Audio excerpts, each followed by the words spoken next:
നമസ്കാരം. Sivagiri Sreenarayana Dharmasangham trust president സ്വാമി സച്ചിദാനന്ദ Indian പ്രധാനമന്ത്രി നരേന്ദ്രമോദിയെക്കുറിച്ച് പറഞ്ഞത് കഴിഞ്ഞ ദിവസം വലിയ ചർച്ചയായിരുന്നു.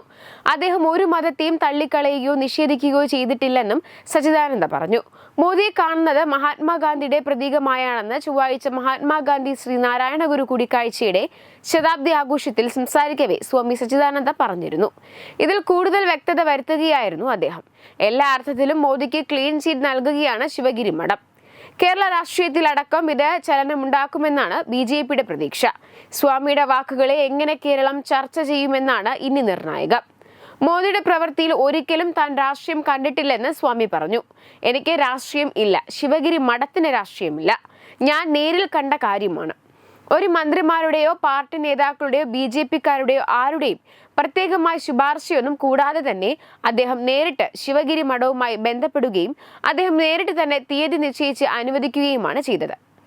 ശിവഗിരിയോടുള്ള വലിയ ആത്മാർത്ഥതയാണ് അതിൽ നിന്നും നമുക്ക് തെളിഞ്ഞു കാണാൻ സാധിക്കുന്നത്. ചതുർവർണ്ണ വ്യവസ്ഥയും ജാതി വ്യവസ്ഥയും ഒക്കെ ഇന്ത്യയെ സംബന്ധിച്ച് തീരാശാപങ്ങളാണ്. ചതുർവർണ്ണ വ്യവസ്ഥയ്ക്ക് അനുസൃതമായിട്ടുള്ള ഒരു ഭാരതം കെട്ടിപ്പടുക്കാനുള്ള ശ്രമങ്ങൾ നടക്കുന്നതായി എനിക്ക് മനസ്സിലാക്കാൻ സാധിച്ചിട്ടില്ല. സ്വാമി ഇത് വ്യക്തമാക്കി. രാഹുൽ ഗാന്ധിയെയും പ്രിയങ്ക ഗാന്ധിയെയും പരിപാടിക്ക് ക്ഷണിച്ചിരുന്നെങ്കിലും അവർ വന്നില്ലെന്നും സ്വാമി സച്ചിദാനന്ദ പറയുന്നു. എന്നാൽ ഇത് മുൻനിർത്തിയാണ് ഇപ്പോൾ പല വിമർശനങ്ങളും ഉയരുന്നത്. ഇഫ്താർ വിരുന്നുകൾക്ക് ചെന്ന് തിന്നു മുടിപ്പിക്കുന്ന രാഹുലിന് ഇത്തരം പരിപാടികൾക്ക് എത്താൻ മാത്രമാണ് ബുദ്ധിമുട്ടെന്നും പലരും ചൂണ്ടിക്കാണിക്കുന്നുണ്ട്. ജനങ്ങളെ വെറും വോട്ട് ബാങ്കായി മാത്രം കണക്കാക്കുന്ന പപ്പുമോന്റെ വർഗീയത കൂടെ ഇതിൽ നിന്ന് വ്യക്തമാവുകയാണ്. മോദി ഒരു മതത്തെയും തള്ളിപ്പറഞ്ഞതായി ചരിത്രമില്ല. എല്ലാവരെയും ഉൾക്കൊണ്ടാണ് നരേന്ദ്രമോദി പ്രവർത്തിച്ചത്.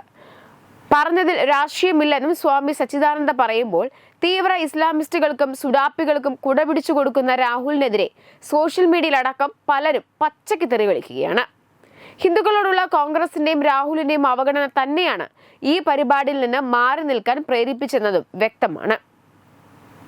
അതേസമയം ദില്ലിയിൽ ജ്ഞാൻ ഭവനിൽ ഗുരുദേവൻ ഗാന്ധിജി കൂടിക്കാഴ്ച ശതാബ്ദിയുടെ ഉദ്ഘാടന ചടങ്ങിൽ അധ്യക്ഷ പ്രസംഗം നടത്തവെയാണ് മോദിയെ പ്രശംസ കൊണ്ട് സ്വാമി പൊതിഞ്ഞത്.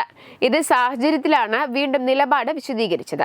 പ്രധാനമന്ത്രിയെ താൻ ഗാന്ധിജിയുടെ ആത്മപ്രതീകമായി കാണുന്നു. ഗുരു ഇന്ത്യയുടെ ആത്മാവാണെന്ന് പറഞ്ഞ ആളാണ് നരേന്ദ്രമോദി. ആദ്യമായാണ് ഒരു ഇന്ത്യൻ പ്രധാനമന്ത്രി ഇത് പറയുന്നത്. ശിവഗിരി മഠത്തോട് എന്നും ആഭിമുഖ്യമുള്ള ആളാണ് മോദി. 2013 ഗുജറാത്ത് മുഖ്യമന്ത്രിയായിരിക്കെ ആദ്യം വന്നു. ഗുരു ഗാന്ധിജി ശതാബ്ദി ഉദ്ഘാടനം ചെയ്യുമെന്ന് പ്രധാനമന്ത്രി നേരിട്ട് അറിയിക്കുകയായിരുന്നു. ആരുടെയും ശുപാർശ വേണ്ടി വന്നില്ല. ഇങ്ങനെ ഒരു പ്രധാനമന്ത്രി ആദ്യമാണ്. ഗുരുവിന്റെ വിശ്വദർശനം അടിസ്ഥാനമാക്കിയാണ് അദ്ദേഹം പ്രവർത്തിക്കുന്നത്. ഗുരുദേവനോടും ശിവഗിരിയോടും വലിയ ആദരവ് കാണിക്കുന്നു. ശിവഗിരിക്കായി പ്രത്യേക പാക്കേജ് പ്രഖ്യാപിച്ചെന്നും സ്വാമി സച്ചിദാനന്ദ ജ്ഞാൻ ഭവനിലെ ചടങ്ങിൽ പറഞ്ഞിരുന്നു. വെബ് ഡെസ്ക് തത്വമൈ ന്യൂസ്.